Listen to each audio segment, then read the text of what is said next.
হাদিস মুসল্লিয়ানে কেরাম, সম্মানিত ভাই ও বোনেরা, আপনারা জানেন আমরা আমাদের খুতবায় অনেক সময়ই ধারাবাহিক বিষয় ধরে আলোচনা করে থাকি। কখনো কখনো একটি বিষয় ধরে আমরা আলোচনা করি এক সপ্তাহ, 2 সপ্তাহ, অথবা কখনো 1 সপ্তাহ। আবার অধিকাংশ সময় একটা বিষয়কে ধরে আমরা এটার উপর একটা পূর্ণাঙ্গ আলোচনা আমাদের ধারণা মোতাবেক করার চেষ্টা করি। আমরা দীর্ঘদিন থেকে সলাত নিয়ে আলোচনা করছিলাম। আমরা সলাতের ভিতরে ঢুকে যাব। সলাতের রুকুন, আরকান, রুকু, সেজদা, তাসবি, কেরাত, ফরজ, ওয়াজিব, সুন্নাহ ইত্যাদির ভিতরে আমরা ঢুকে যাব। প্রথমে আমরা যেগুলো আলোচনা করছিলাম সেটি হলো সলাতের গুরুত্ব।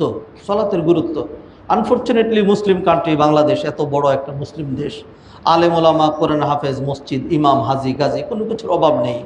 কিন্তু আজও পর্যন্ত আমাদের দেশের মুসল্লিদের সংখ্যা শতকরা 10% উন্নীত হয় নাই। অধিকাংশ মুসলমান, সে নিজেকে মুসলমানই দাবি করে, আপনিও তার কাছে মেয়ে বিয়ে দিচ্ছেন এবং তার থেকেই আপনি তার সাথে আত্মীয়তা করছেন, অথচ তার সলাতই নাই। ইমান আছে কিনা সন্দেহ তো আছে, যথেষ্ট সন্দেহ। তা সলাতের গুরুত্ব তো আমাদের নাই। সেই জন্য জানাশোনা বিষয় হলেও এটা নিয়ে আমরা দীর্ঘদিন ধরে আলোচনা করছি। সলাতের গুরুত্ব নিয়ে অনেকগুলো আলোচনা করেছি। গুরুত্ব নিয়ে 1-1.5 মিনিট পিছনেরটা টানবো, অনেকে নতুন আছেন। আল্লাহ সুবহানাহু ওয়া তাআলা সলাতকে সবচেয়ে গুরুত্ব দিয়েছেন। সকল বিধান জিবরিলকে পাঠিয়ে ফরজ করেছেন, আর সলাত ফরজ করেছেন নবীজিকে একদম ঊর্ধ্ব গগনে ডেকে নিয়ে সেখান থেকে হাদিয়া দিলেন, যে এটা আপনার উম্মতের হাদিয়া। নবী মুহাম্মদ রাসূলুল্লাহ সাল্লাল্লাহু আলাইহি ওয়াসাল্লাম সলাতকে সর্বোচ্চ গুরুত্ব দিয়েছেন। মৃত্যুর সময় যখন চলে যাচ্ছেন, আর কথা বলতে পারছেন না, তখন তিনি এরকম করলেন, আসসালাত আসসালাত আসসালাত আসসালাত। এরকম করতে করতে তার জিহ্বা আড়ষ্ট হয়ে গেল। আসসালাত ওয়া মা মালাকাত আইমানুকুম, দেখাই দিলেন, দেখো একেবারে অন্তিম লগ্নে আমার কাছে গুরুত্বপূর্ণ বিষয় হলো সালাত। আল্লাহ সুবহানাহু ওয়া তাআলা কোরআনে বললেন, যারা রাষ্ট্রের কর্ণধার হবে, সমাজের দায়িত্বশীল হবে, আজকে আমাদের এখানে আমাদের সমাজের দায়িত্বশীল বৃন্দ আছেন, তাদেরও কিছু কাজ আছে। সেটা কি? আল্লাহ বলছেন, আল্লাযীনা ইম্মাক্কান্নাহুম ফিল আরদ, আমি কাউকে ক্ষমতা দিলে, পোস্ট দিলে, তাদের এই 4টা হলো তাদের কাজ, এই 4টা তাদের মিশন হতে হবে। আকামুস সালাহ, 1 নম্বর হলো সালাত কায়েম করবে। আল্লাহর মসজিদগুলো সালাত কায়েমের জন্য।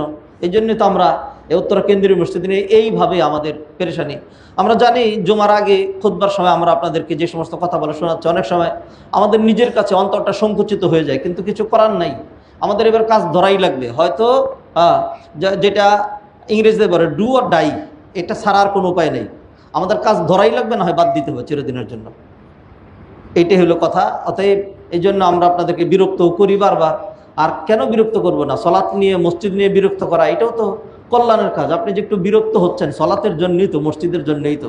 আল্লাহ সুবহানাহু ওয়া তাআলা আমাদের তৌফিক বাড়াইয়া দেন। আলোচনা করছিলাম যারা দায়িত্বশীল তাদের যেই ডিউটিগুলো আছে, 1 নম্বর ডিউটি হলো ইকামাতুস সালাহ। যারা পরিবার প্রধান হবে, পরিবারের দায়িত্বশীল, তাদেরও কাজ এটা। ছেলেকে ইংলিশ মিডিয়ামে পড়ানো, ছেলেকে অথবা মেয়েকে উচ্চ শিক্ষার জন্য অস্ট্রেলিয়া, কানাডা, তারপরে ইউরোপ, আমেরিকা, সেইগুলিতে পাঠানো, এটা প্রধান ডিউটি না। প্রধান ডিউটি হলো তাকে নামাজি বানানো। বহু মানুষ, আজকে জুমায় আমরা এসেছি, আমার ছেলে আসে নাই, মেয়ে আসে নাই, ওদেরকে আনিও না, ওরা নামাজও পড়েও না। বরং জুমার দিন হইলে, এদিন স্কুল কলেজ ইউনিভার্সিটি বন্ধ থাকে, বিদায়, এই দিন আড্ডা মারার, পাপসাগরে হাবুডুবু খাওয়ার দিন। আমার কিচ্ছু আসে যায় না, আমি সেগুলি কিছু করি না। হ্যাঁ, সাপ্লাই দিচ্ছি, ছেলে টাকা নিচ্ছে, মেয়ে টাকা চাচ্ছে, টাকা দিয়ে দিচ্ছি, যাও, আমি একাই যা অর্জন করছি যথেষ্ট, তোমরা যতই মাইনাস কর, কোনো সমস্যা নাই। এটা হলো আমাদের অবস্থা, আল্লাহ আমাদেরকে মাফ করেন। পরিবার প্রধানের দায়িত্ব হলো সলাৎকে সবচেয়ে গুরুত্ব দেওয়া। এরপরে আমরা যেগুলো আলোচনা করেছিলাম সেটা হলো, আল্লাহ কোরআনে বলছেন সলাৎ হলো ঈমান। সলাৎ আছে তো ঈমান আছে, সলাৎ নাই তো ঈমান নাই। যে হাদিসে জিবরাইলের মধ্যে নবীজি এটা বলেছেন, সলাৎ হলো ইসলাম, সলাৎ হলো ইসলাম। তারপরে আমরা আলোচনা করেছিলাম সেটা হলো ফালাহুল মুমিনি ফি সলাতিহি, মুমিনের সফলতাই তার সলাতের মধ্যে। আমি আপনার সফলতার কিছু মাআইরুল ফালাহ, মেয়ার, কিছু পরিমাপক নির্ধারণ করেছি। এই উত্তরায় যদি আমার স্থায়ী একটা আবাসন হয়, আই এম সফল কাম, এটা আমরা মনে করি। আমার যদি আরেকটা প্লট, আরেকটা ইন্ডাস্ট্রি, আরেকটা গাড়ি, আরেকটা বাড়ি, এরকম এক একজনের এক এক দিক থেকে। আমি এখন অ্যাসিস্ট্যান্ট প্রফেসর, আমি যদি ফুল প্রফেসর হই, তাহলে আমার শুরুতে প্রফেসর ডক্টর জান্নাতি লাগাই দেব। হ্যাঁ, তো এইরকম হলো আমার আপনার টার্গেট। এটাকে আমরা সফলতা ধরে নিয়েছি। এগুলো সফলতা না। সফলতা কোনটা? আসেন দেখি, সূরা মুমিনুন 18 পারার প্রথম সূরা মুমিনুন, মুমিনদের সূরা। আল্লাহ সুবহানাহু ওয়া তাআলা বললেন বিসমিল্লাহির রহমানির রহিম ক্বাদ আফলাহাল মুমিনুন আল্লাযীনা হুম ফি সালাতিহিম খাশিউন। যারা মুমিন, দে আর ইনডিড দে আর সাকসেড, তারাই সফলকাম, যারা মুমিন, যারা ইমানদার। তবে খালি ইমানদার হইলেই চলবে? মুমিনের তো অভাব নাই। এখন ওই যে আড্ডা মারছে অথবা বাসায় শুয়ে শুয়ে নেট ব্রাউজিং করছে, আল্লাহ সুবহানাহু ওয়া তাআলা বলে দিন, আরে না রে, মুমিন খালি নামে হলেই হবে না, কামে লাগবে, কিছু কোয়ালিটি লাগবে। শুধু চাবি হইলেই হবে না, ওই তালার সাথে চাবির কল কবজা অথবা চাবির যে ঘাটগুলো সেগুলো মিল করতে হবে। এমন চাবি যেটার দাঁত নাই, কিচ্ছু নাই, ওই চাবি দিয়ে তালা খোলে না, তাহলে চাবিটা ওরকম লাগবে। সেটা কি কোয়ালিটি লাগবে?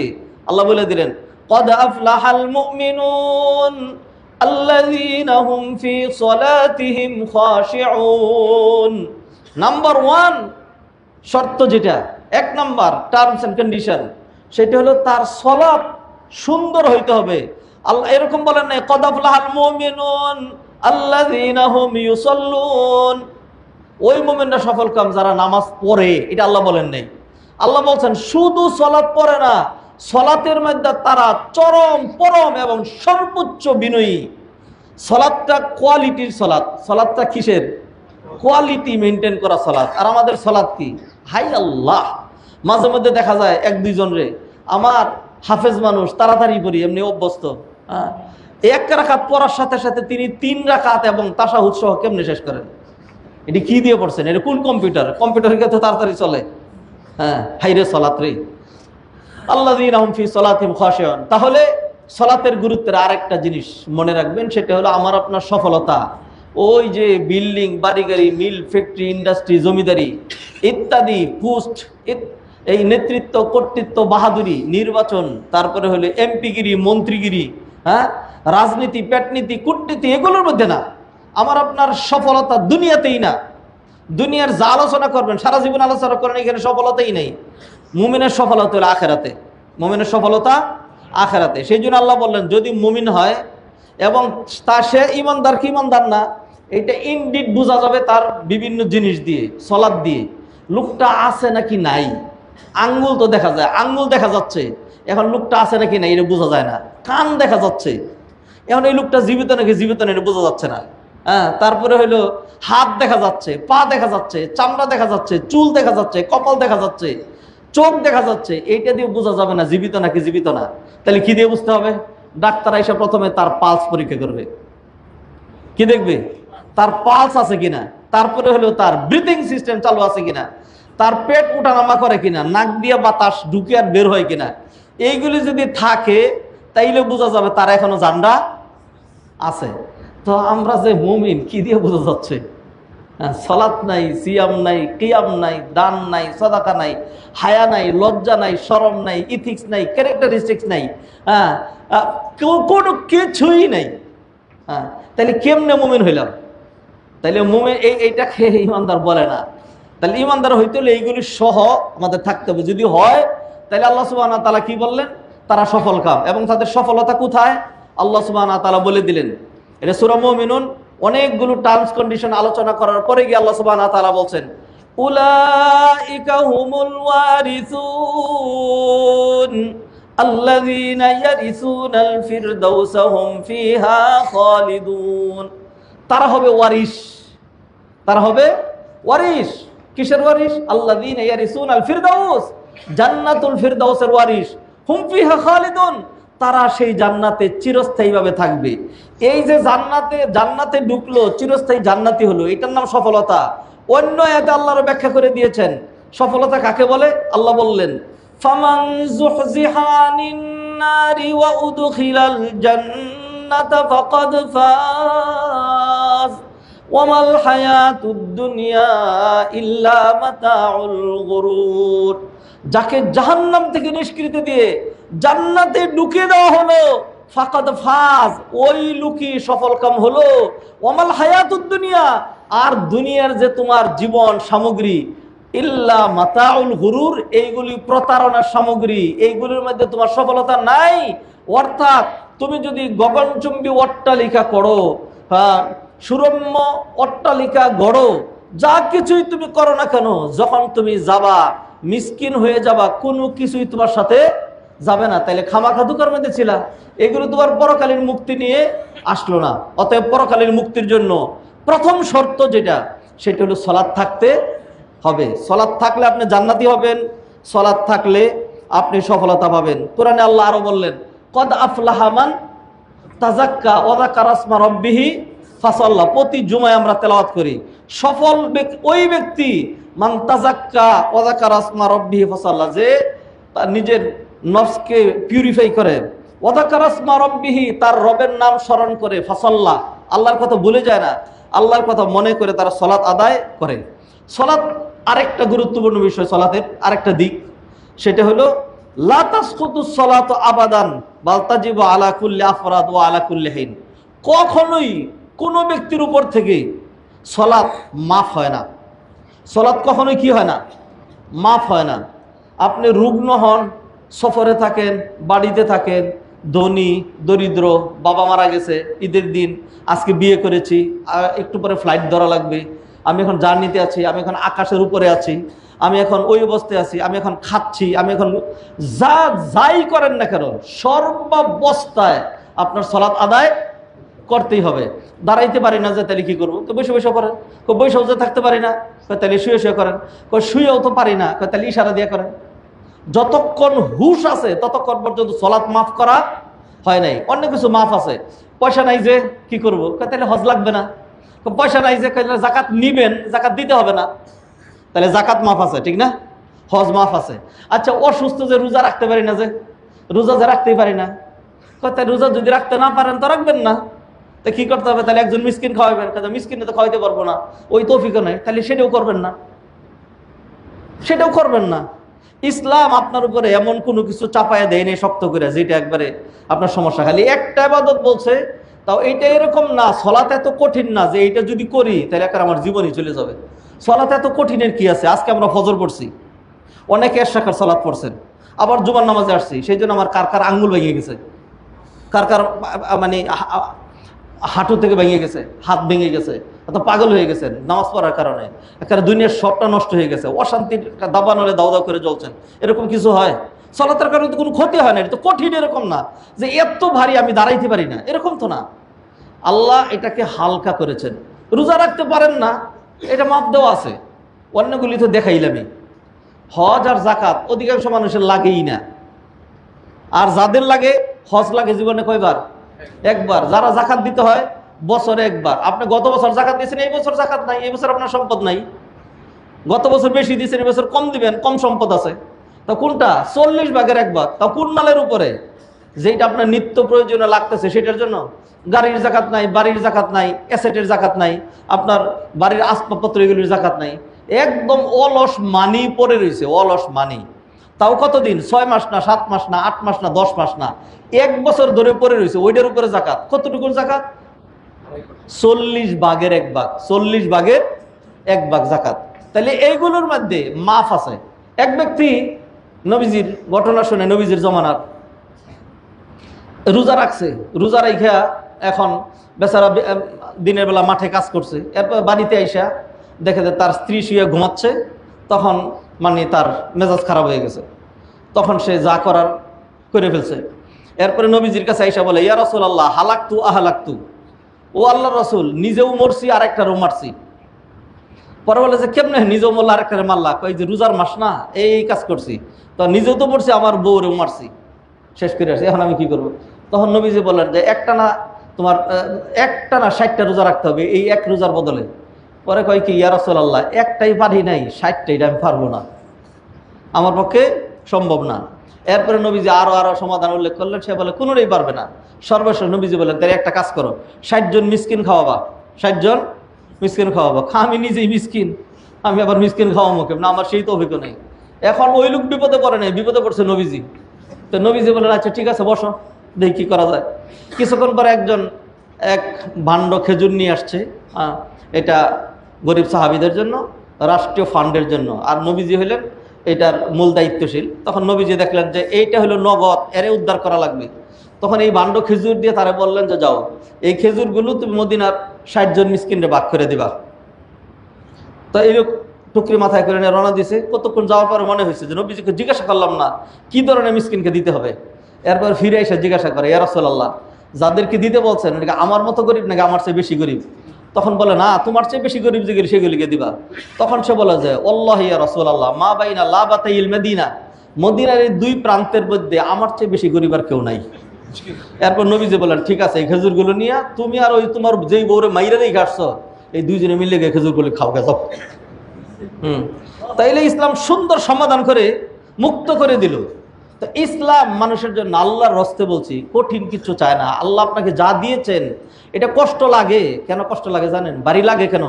কারণ মুনাফিকদের কাছে সলাতের চাইতে ভারী আর কিছুই নাই, আর একজন ইমানদারের কাছে সলাতের চাইতে বেশি আরামদায়ক আর মজার কিছুই নাই। নবীজি সাল্লাল্লাহু আলাইহি ওয়াসাল্লাম বেলাল বলতেন, ইয়া বেলাল, আকিমিস সালাহ আরিহনা বিহা, সলাতের একামত দাও, নামাজে দাঁড়ায় যাই, চলো এর মাধ্যমে আমরা আত্মতৃপ্তি খুঁজে পাই। আল্লাহু আকবার। সালাতের মধ্যে সাংঘাতিক শান্তি। একজন ইমানদার হারিয়ে যায়, আল্লাহর সাথে কথা বলে, হ্যাঁ, অনেক মজা পায়। এই জন্য বহুত মানুষ আছে এরকম, আমরা তো নাক ডাইকে ঘুমাই, অনেক মানুষ আছে তাদের ঘুম হয় না, তাদের ঘুম হয় না, তারা বারবার খালি তাদের পিঠ উঠেই যায়। কোরআনে আল্লাহ তাদের প্রশংসা করেছেন, তাতাজাফা জুনুবুহুম আনিল মাদাজি'i ইয়াদউনা রাব্বাহুম খাওফান ওয়া তামাআন ওয়া মিম্মা রাযাকনাহুম ইউনফিকুন। বারবার পিঠ তার উঠে যায়, বিছনা থেকে উঠে যায়। কয়টা বাজে? এই কয়টা বাজে? না, মাত্র 12:30 বাজে, ঘুমো। তার পরে এই কয়টা বাজে? 1:30 বাজে। কখন জানি রাত শেষ হয়ে যায়। এখন কয়টা বাজে? 2:30। না, থাক, হয়েছে, আর ঘুমাইতে হবে না। উঠে গেল, উঠে এবার সালাত আদায় করছে। কি যে মজা, কি যে শান্তি, কি যে আত্মতৃপ্তি, কি যে মেন্টাল স্যাটিসফ্যাকশন। এটা খুতবা থেকে বলে অথবা এটা আপনাকে খাওয়াইয়া বুঝাইয়া দেখানি সম্ভব না। এটা আপনাকে নিজেকেই রিয়েলাইজ করতে হবে, উপলব্ধি করতে হবে। এইটা যদি কেউ বুঝতে চান, তাহলে আপনি একদিন এরকম রাত্রে জেগে সালাত আদায় করে প্রভুর দরগাহে হাত তুলে চোখের পানি ছেড়ে দিয়ে একটু কেঁদে দেখেন শান্তি কাকে বলে। আল্লাহ সুবহানাহু ওয়া তাআলা যে সালাত আমাদেরকে দিয়েছেন একেবারে এমন যে শেখ সালাতের গুরুত্বের মধ্যে বললে সব ইবাদতের মধ্যে ফ্লেক্সিবিলিটি আছে। এমন ফ্লেক্সিবিলিটি, এক লোক রোজা ভাঙ্গিয়া এরপরে আবার 60 জন মিসকিনের খেজুর পাইছে। কি সুন্দর ফ্লেক্সিবিলিটি না? সালাতের মধ্যে এরকম কোনো ফ্লেক্সিবিলিটি নাই। সালাত আপনার সালাত আপনাকে আদায় করতে হবে, আপনার পক্ষ থেকে অন্য কেউ আদায় করে দেওয়ার কোনো সুযোগ নাই। আপনার মা বাবা অসুস্থ ছিল, হ্যাঁ, এরপরে ধরেন এমন অসুস্থতা, আর সুস্থই হইল না, এই অবস্থায় সে মারা গেল। গত রমাদানের রোজা সে রাখতে পারে নাই, তো এখন কি করবেন? এখন আপনি তার রোজা রেখে দিতে পারবেন। মান মাতা ওয়া আলাইহি সিয়ামুন সামা আনহু ওয়ালিয়ুহু, স্পষ্ট হাদিস, নবীজির হাদিস। কোনো ব্যক্তি যদি এমন অবস্থায় মারা যায় যে তার রোজা কাজা আছে, তার ওলি ওয়ারিস যদি রোজাটা রেখে দেয়, আপনি রাখলেন 10টা, আপনার ছেলেরে বললেন 5টা রাখতে, মেয়েরে বললেন 3টা রাখতে, এইভাবে মিলাইয়া আপনার বাবার 30টা রোজা রেখে দিলেন, তাহলে তার 30টা আদায় হয়ে গেল। আর যদি মনে করেন যে আমরা রাখবো না, তাহলে ফিদিয়ে দিয়ে দিব, ফিদিয়ে দেওয়ারও তো সুযোগ আছে, হ্যাঁ। কিন্তু সলাতের ক্ষেত্রে এরকম কোনো সুযোগ, এই ফ্লেক্সিবিলিটি নাই। তো আল্লাহ সুবহানাহু ওয়া তাআলা সলাতটা এমন গুরুত্ব দিয়েছেন যে সর্বাবস্থায়, সফরে গেছো, কষ্ট হয়, আচ্ছা ঠিক আছে, 2 ওয়াক্ত একসাথেই পড়ে নিও, 2 ওয়াক্ত একসাথেই, একবার ওযু করছো, এই ওযুতেই চলবে, একবার মসজিদে ঢুকার অথবা সলাতে দাঁড়ানোর ফুরসত পাইছো, এইটাই চলবে। আচ্ছা, আরো সহজ করে দিলাম, তাহলে যোহর 2 রাকাত ফরজ পড়ো, আর আসর 2 রাকাত, 4 রাকাত। এই 4 রাকাত পড়লেই তোমার যোহর আসর শেষ। সুন্নত পড়া লাগবে না, সফরের সময় নবীজি পড়তেন না। ফজরের সুন্নত আর এশার পরের বেতের বাদে সফরে নবীজি সাল্লাল্লাহু আলাইহি ওয়াসাল্লাম সুন্নত পড়তেন না, না পড়াই সুন্নত। কেউ যদি সুন্নত পড়ে তা পড়তে পারেন, আলটিমেটলি অটোমেটিক্যালি ওইটা নফল হয়ে যাবে, ওইটা সুন্নত থাকবে না। সেই জন্য আমরা প্রথম থেকে পরামর্শ দিই, সফরে যদি আপনার এনার্জি থাকে আর অতিরিক্ত ইবাদত করতে চান, তাহলে নফল করবেন। কি করবেন? নফল, সুন্নত না। অনেকে বলে যে না, সুন্নত মুকাদ্দির আমার পড়াই লাগবে। নবীজির আমল তো আমার আপনার কাছে গুরুত্বপূর্ণ না, বুজুর্গ যে আমল দেয় সেটা খুব গুরুত্বপূর্ণ, হুজুররা যেটা বলে সেটা গুরুত্বপূর্ণ, আর আল্লাহ রাসূল সাল্লাল্লাহু আলাইহি ওয়াসাল্লাম যেই আমল দেন সেটা আমার আপনার কাছে কি নয়, গুরুত্বপূর্ণ নয়। যাই হোক, ফিরে আসি। আমি আলোচনা করছি সলাতের গুরুত্ব নিয়ে। তাহলে সলাতের গুরুত্বের আরেকটা দিক যে আল্লাহ একমাত্র সলাৎ কেমন করলেন, সর্বাবস্থায় আপনাকে সলাৎ, যতক্ষণ হুশ আছে, আর যদি এমন বেহুশ হয়ে গেছিলেন, যখন হুশ ফিরে আসে তখন নামাজটা পড়া লাগবে। আর যদি এমন হয় ঘুমিয়ে গিয়েছিলেন, তাহলে যখন সজাগ হবেন, মান নামা আন সালাতিন আও নাসিয়াহা ফালিউসাল্লিহা ইযা যাকারাহা, কেউ যদি সালাত রেখে ঘুমিয়ে থাকে অথবা ভুলে যায়, তাহলে যখনই তার মনে হবে তখনই সে পড়বে। আসরের কথা মনে নাই কোনো কারণে, হায় আল্লাহ আমার কোনোদিন এরকম হয় না, হঠাৎ করে আজকে কেমন এরকম হলো। এইবার অজু করে দেখলেন সূর্যের 4/1 অলরেডি চলে গেছে নিচে, আর 1.5-2 মিনিটের মধ্যে পুরাটা ডুবে যাবে। এই এখনই আপনার সালাত পড়তে হবে। আপনি অপেক্ষা করবেন না এখন পড়া যাবে না, এখন পড়া যাবে না, নফল নামাজ পড়া যায় না, আপনার যা আসর বাকি, সূর্য ডুবে গেলেও আপনার এটা পড়া লাগবে। এই আসর পরেই তারপরে মাগরিব পড়তে হবে, আসর বাদ দিয়ে মাগরিব পড়তে পারবেন না। সালাতের সাংঘাতিক গুরুত্ব। যাই হোক, এই পয়েন্ট ধরে আরো আলোচনা করা যেহেতু আমি আর করলাম না, পরে আরেকটা পয়েন্টে চলে যাচ্ছি। সালাত এমন একটা ইবাদত, যে ইবাদতটা আল্লাহ সুবহানাহু ওয়া তাআলা সকল উম্মতের উপর ফরজ করেছেন, শুধু আমাদের উপর না, আগে যারা ছিল তাদের। যেমন একটা দলিল দেই, আল্লাহ সুবহানাহু ওয়া তাআলা বললেন, ওয়া ইয আখাযনা মিসাকা বানি ইসরাঈলা লা তা'বুদুনা ইল্লাল্লাহা ওয়া বিল ওয়ালিদাইনি ইহসানা ওয়া যিল কুরবা ওয়াল ইয়াতামা ওয়াল মাসাকিনি ওয়াল জারি যিল কুরবা ওয়াল জারিল ওয়াল ইয়াতামা ওয়াল মাসাকিনি ওয়া কুলু লিন-নাসি হুসনা ওয়া আকিমুস সালাতা ওয়া আতুজ যাকাত সুম্মা তাওয়াল্লাইতুম ইল্লা কালিলাম মিনকুম ওয়া আনতুম মুরিদুন। ইয আখাযনা মিসাকা বানি ইসরাঈল, বনি ইসরাঈল থেকে আমি এই মর্মে ওয়াদা নিয়েছিলাম। অনেকগুলো কথা বললেন, শেষ মেয়ে এর মাঝখানে একটা আছে ওয়া আকিমুস সালাহ, আর তোমরা সালাত কায়েম করাই লাগবে। ঈসা আলাইহিস সালাতু ওয়াস সালাম জন্মের পরে একদিনের বাচ্চা, মা যখন কুলে নিয়ে শহরে চলে গেল, তখন জনগণ তো জানে নেই, এবার কথার বান ছুড়ে মারলো মারিয়ামের দিকে, ইয়া উখতা হারুনা মা কানা আবুকি ইমরাআ সাওইন ওয়া মা কানাত উম্মুকি বাগিয়া। ও হারুনের বোন, এত ভালো মানুষের বোন, আর তোমার বাবা মায়ের তো কোনো জুড়ি নেই, এরকম ছিল সেরকম ছিল, এরকম কুলাঙ্গিনী কেমনে হলে, বিবাহ হয় নাই, তোমাকে মেহরাবের জন্য, মসজিদের জন্য, আল্লাহর জন্য মান্নত করা হলো, আর তুমি এখন বাচ্চা করে নিয়ে আমাদের সামনে এসছো, লজ্জা, মরে যেতে পারলে না। তখন মারিয়াম কি করবেন, আল্লাহ তো আগেই শিখিয়ে দিয়েছেন। এবার মারিয়াম বললেন, ফাআশারাত ইলাইহি ক্বালু কাইফা নুকাল্লিমু মান কানা ফিল মাহদি সাবিয়্যা। আরে একদিনের বাচ্চা, এটার সাথে আমরা কেমনে কথা বলবো। এইবার আল্লাহ ঈসা আলাইহিস সালামের জবান খুলে দিলেন। দেখেন ঈসা আলাইহিস সালাম কি বলেন, ক্বালা ইন্নী আবদুল্লাহ আতানিয়াল কিতাব ওয়া জাআলানি নাবিয়্যা ওয়া জাআলানি মুবারাকান আইনামা কুনতু ওয়া আওসানি বিস সালাতি ওয়া আওসানি বিস সালাতি ওয়া আওসানি বিস সালাতি ওয়া আওসানি বিস সালাতি ওয়াজ যাকাতি মা দুমতু হাইয়্যা। যতগুলো কথা বললেন তার মধ্যে একটা বললেন আওসানি বিস সালাহ, আল্লাহ আমাকে বলেছেন সালাত কায়েম করাই লাগবে। তাহলে দেখলাম ঈসা আলাইহিস সালাম এবং তার উম্মত, তাদেরও কি ছিল, সালাত ছিল, বনি ইসরাঈলের ছিল, এর আগে অন্যান্য নবীদেরও ছিল। কি বলে, ইব্রাহিম আলাইহিস সালাতু ওয়াস সালাম কাবা ঘর নির্মাণ করলেন। কাবা ঘরের একটা বাৎসরিক উৎসবের নাম হলো হজ। উৎসব বলছি না, মানে বাৎসরিক মিলন অথবা বাৎসরিক ইবাদত, এইটা হলো সুন্দর শব্দ। বাৎসরিক ইবাদতের নাম হলো হজ। দৈনন্দিন একটা আছে, সেটা হলো উমরা। তবে একেবারে রেগুলারলি 5 টাইমস যেটা ওই মসজিদের কাজ, যেটা সেটা হলো সালাত। সেটা কি সালাত, তারাও সালাত কায়েম করতেন।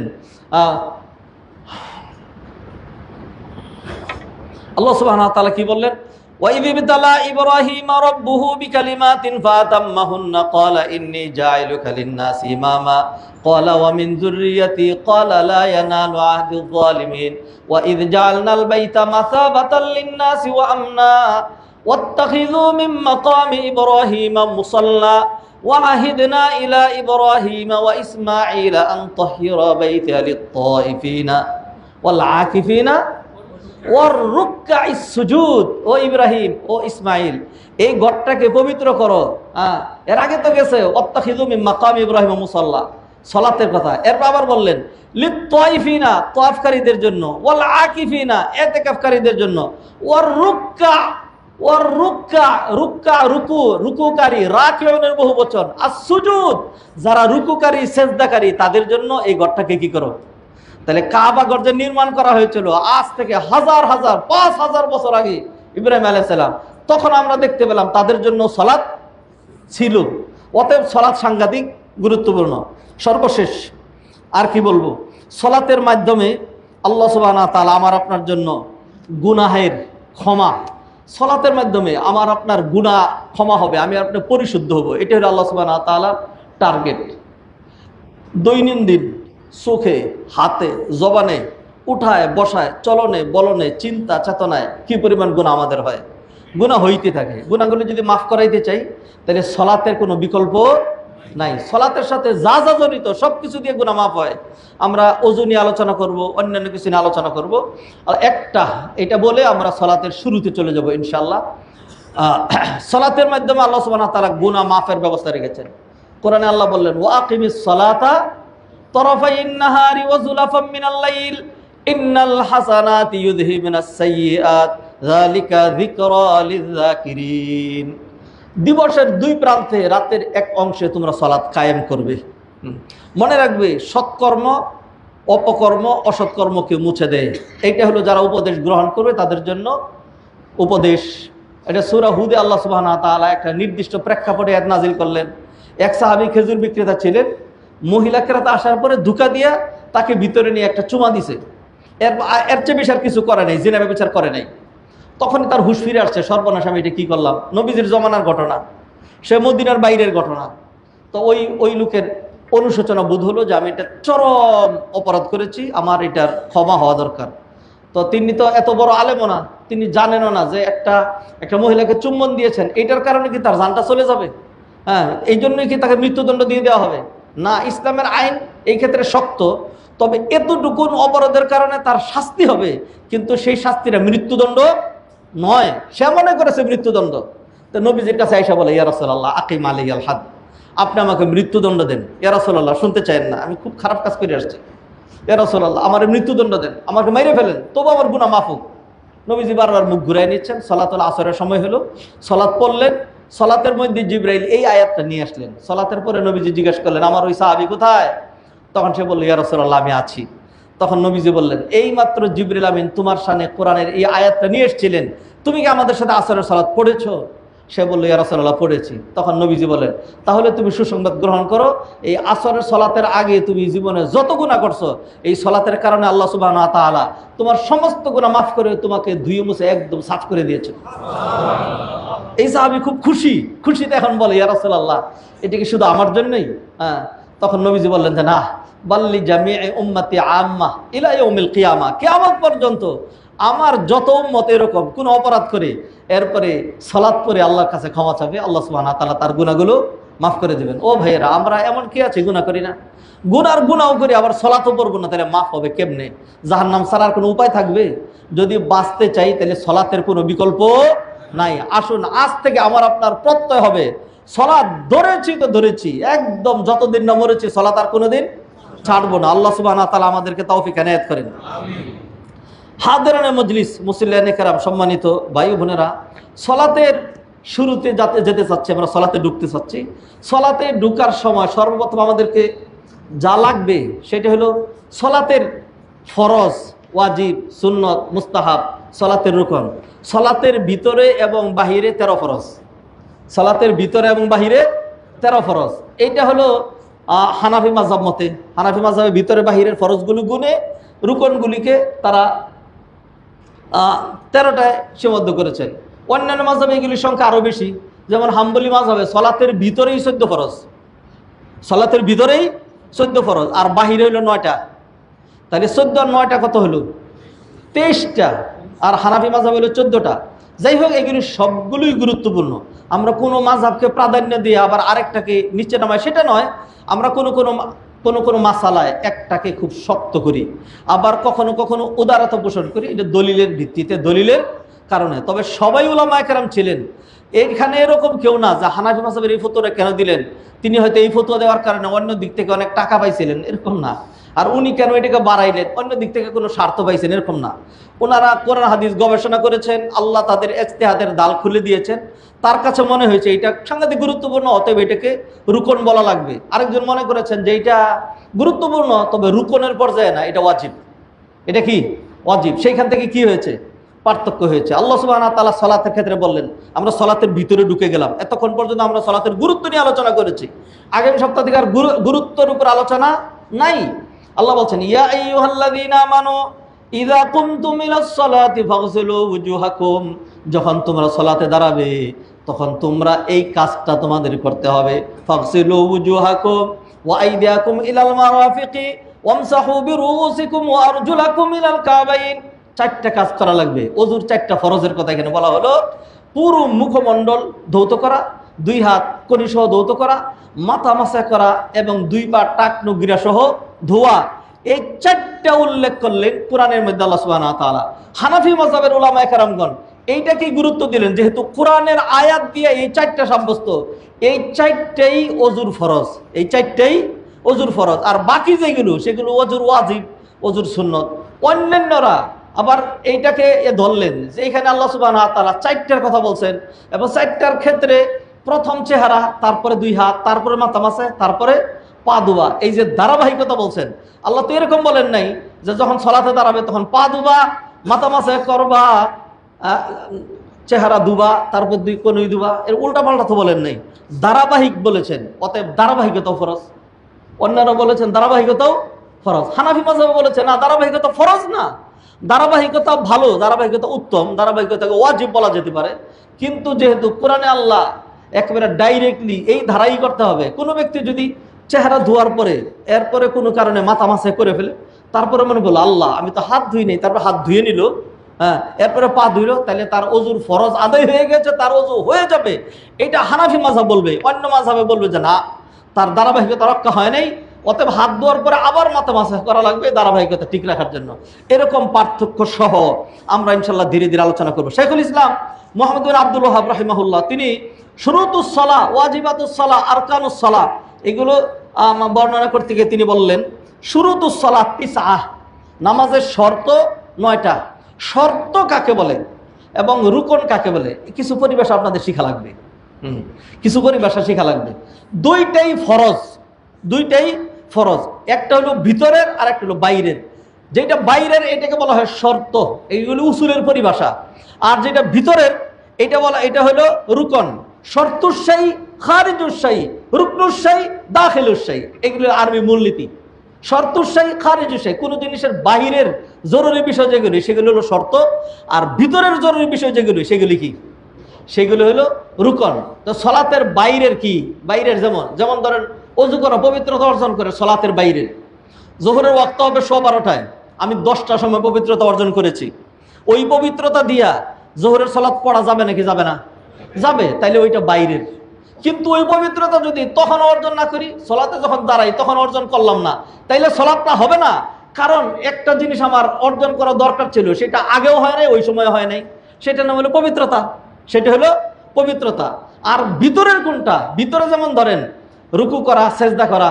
রুকু কেউ যদি মনে করে যে আচ্ছা ঠিক আছে জোহরের সলাত তো পড়বই, 12টার পরে জোহরের সলাত হবে, এখন আমার হাতে সময় আছে, তাড়াহুড়া আছে, সেজদা একটা একটা করে অগ্রিম করে ফেলাই, বাকিটা সময় হলে করবো না, তাইলে হবে না। কারণ হলে এটা আপনার ভিতরে লাগবে, এটা বাইরের বিষয় না, এটা হলো ভিতরের বিষয়। তো যাই হোক, আমরা এই সমস্ত বিষয়গুলি নিয়ে আলোচনা করব এবং এইগুলোর সাথে দলিল সহ শরীর পাক, জামা পাক, জায়গা পাক, তারপরে নিয়ত করা, ওয়াক্ত মতো নামাজ পড়া, কেবলামুখী হওয়া, এগুলো প্রত্যেকটার সাথে কোরআন হাদিসের দলিল আছে। এগুলি সহ আমরা সলাৎকে ভালো করে জানবো এবং এমনকি সলাতের কিছু স্পিরিট নিয়ে আসবো আমরা।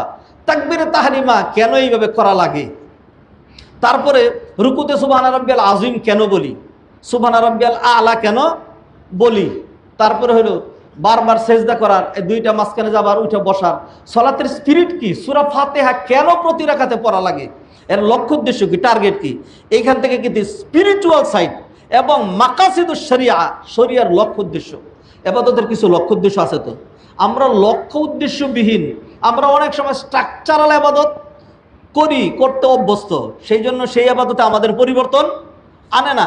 সেই জন্য ইবাদতের স্পিরিট সহ, ইবাদতের মাকাসিদ, আহদাফ, টার্গেট সহ আমরা জেনে শুনে ইনশাল্লাহ আগামী সপ্তাহ থেকে সলাত নিয়ে আমরা বিস্তারিত আলোচনা করব ইনশাল্লাহ। যদি আমাদের সলাত ঠিক হয়ে যায়, যার সলাৎ ঠিক হয়ে যাবে তার অন্যান্য কিছু আল্লাহ কি করে দিবেন, ঠিক করে দিবেন। আর যার সলাৎ ঠিক থাকবে না তার অন্যান্য সব কিছু আরও নষ্ট হবে।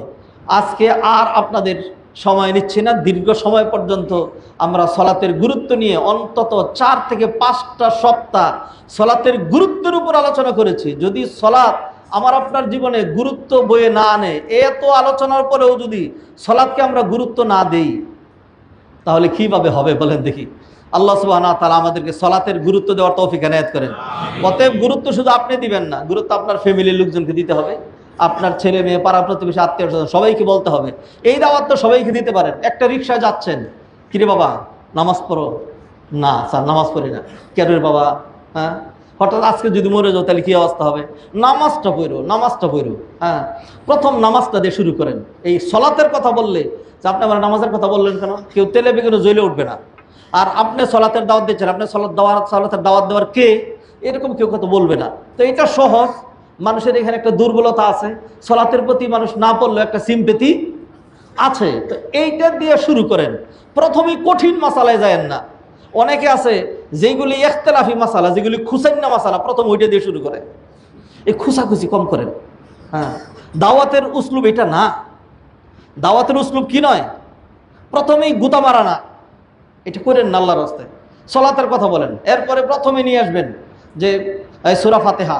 হ্যাঁ, এই এত কিছু না, তারা খালি কোনো রকম ধরনের কিছুই করা লাগবে না, সুন্নতও করা লাগবে না, ওয়াজিবও করা লাগবে না, কিচ্ছু করা লাগবে না, কেরাতও করা লাগবে না, সূরা ফাতিহাও করা লাগবে না, কিছুই লাগবে না। তারা খালি মসজিদে আনেন, বলবেন যে খালি ইমাম সাহেবের সাথে উঠা বসা করবা। ইমাম সাহেব যখন দাঁড়ায় তুমি দাঁড়ায় যাবা, ইমাম সাহেব সালাম ফিরাবে, তুমি আসসালামু আলাইকুম রাহমাতুল্লাহ আসসালাম বলেই তুমি বেরিয়ে তোমার রিক্সা নিয়ে চলে যাবা। বাস এইটুকুন, আর কিচ্ছু লাগবে না। মানুষের অন্যান্য কিছু পরে রাখবে না, সেগুলি পরের কথা। খালি এইটুকুন করলেই চলবে, খালি এইটুকুন করান। তাহলে দেখবেন ধীরে ধীরে এই লোকটা যখন অভ্যস্ত হয়ে যাবে। হ্যাঁ, আপনি দেখেন ছোট দুধের বাচ্চারে মানুষ ফিডার দিয়া, আবার একটু চিনি মিশাইয়া, আবার এটা দিয়ে কত উপযোগী করে উষ্ণ গরম করে এই ফিডারটাই শুধু খাওয়ায়, ফিডারটাই খাওয়ায়, আর কিছু তারা হাড্ডি দিতে হয় না। কিছুদিন যাওয়ার পরে আপনি হাড্ডি দিবেন না, আপনার বাপে দিবে, কাইরে নিয়ে সে খাবে। হ্যাঁ, এখন সে বড় হয়েছে। তো মানুষকে একেবারে প্রথমেই সব চাপাইয়ে দিয়েন না, তার উপরে খুব কঠিনটা দিয়েন না। দাওয়াতের কিছু উসলুব আছে, দাওয়াতের কিছু পলিসি আছে, দাওয়াতের মানাহিজুদ দাওয়া, আসালিবুদ দাওয়া, তারপরে আহওয়ালুল মাদউইন আছে। যাদেরকে দাওয়াত দিবেন তার কি কন্ডিশন, প্রত্যেককেই তার তার কন্ডিশন অনুযায়ী আপনাকে তাকে দাওয়াত দিতে হবে। হ্যাঁ, হাতি আসছে, হাতিরে দাওয়াত দিচ্ছেন খাওয়ার জন্য, এরপরে হাতির খাওয়ার জন্য আপনি কি দিচ্ছেন? হাতির খাওয়ার জন্য একটা আপেল আর একটু কমলা ধর তরিকা খাওয়া, এটা তার হবে? হাতির জন্য আস্ত কলা গাছ 2-3টা রাখেন না। হ্যাঁ, হাতির জন্য ওইটা লাগবে। তাহলে যেই বেটা সলাতে অভ্যস্ত, আরো বহুত কিছু জানে, তার আপনি সেই কঠিনটা দেন। আর যে কিছুই জানে না, 2য় শ্রেণীর ছাত্র, তাকে বিএসসির প্রশ্ন একটা এনে দিচ্ছেন যে তোমার এই অঙ্কের মধ্যে কিন্তু সূত্র আসবে 13টা, ভুলে যেও না। 12 সূত্র দিয়ে করলে কিন্তু অঙ্ক হবে না, 13 সূত্র লাগবে। তাই সূত্রের কি বুঝে? কিছুই বুঝে না। আসুন, আল্লাহ সুবহানাহু ওয়া তাআলা সলাতের জন্য আমাদের সবাইকে কবুল করুন। নিজেরাও সলাত পড়বো, অন্যজনকে সলাত পড়াবো, সলাতের দায়িত্ব দিব, পরিবারে সলাত কায়েম করব, সমাজের মধ্যে সলাত কায়েম করবো। সলাত নিয়ে যদি শুরু করি, মানুষ যদি আপনি দেখবেন একেবারে সত্যি যারা সলাত পড়ে এবং যারা পড়ে না, কম্পারেটিভলি যারা সলাত আদায় করে এরা অপরাধ কম করে, এরা অপরাধ।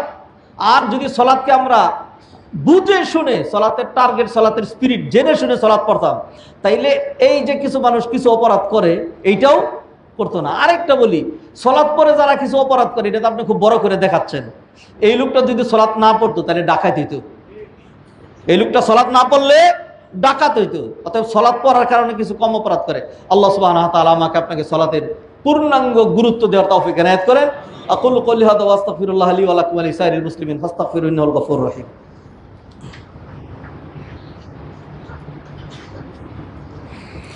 আলহামদুলিল্লাহ ওয়াহদা ওয়াসসালাতু ওয়াসসালামু আলা মান লা নাবিয়্যা বা'দা। আইয়ুহাল ইখওয়াতুল আফাদিল, ইন্নাল্লাহ সুবহানাহু ওয়া তাআলা খালাকানা লিআজলিল ইবাদা ওয়া মিন আহাম্মি আল ইবাদাত আস-সালাওয়াতুল খামস ফি আওকাতিহা।